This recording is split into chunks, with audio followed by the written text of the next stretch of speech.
राज्यात विधानसभा निवडणुकीचा निकाल हाती आला आणि या निकालामध्ये मनसे आणि वंचितचा पुरता सुपडा साफ झाला। या निवडणुकीत मनसेला आणि वंचितला उतरती कळा लागल्याचं या निकालांनी पुन्हा एकदा दाखवून दिलं। काय स्थिती आहे नेमकी राज्यात मनसे आणि वंचितची पाहूयात। वंचितचा सुपडा साफ, मनसेचं इंजिन यार्डात, वंचितचा सिलेंडर रिकामा। महाराष्ट्र विधानसभेच्या निकालात वंचित आणि मनसेचा पुरता सुपडा साफ झालाय। या निवडणुकीत मनसेचे एकमेव आमदार राजू पाटील यांनाही पराभवाचा सामना करावा लागला, तर वंचितची पाठी कोरी राहिली। या निवडणुकीत मनसेनं 125 उमेदवार उभे करूनही मनसेला पुरतं अपयश आलंय, तर वंचितनं 200 उमेदवार उभे करून सत्तेत सामील होण्याचं स्वप्न पाहिलं, परंतु त्यांच्या या स्वप्नाची दलित, मुस्लिम, ओबीसींनी पुरती धुळदाण केली। एक नजर टाकूया मनसेच्या कामगिरीवर।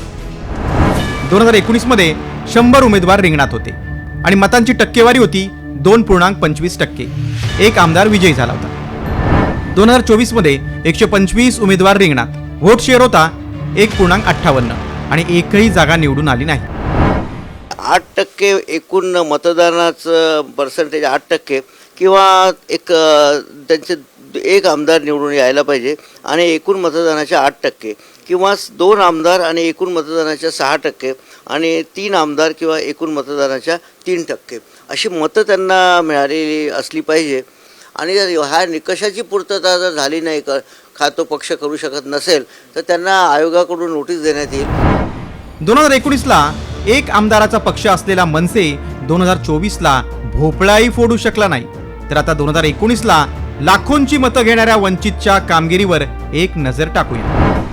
2019 मध्ये 243 उमेदवार रिंगणात होते, एकूण 25,23,583 मतं मिळाली, मात्र सर्व उमेदवार पराभूत झाले।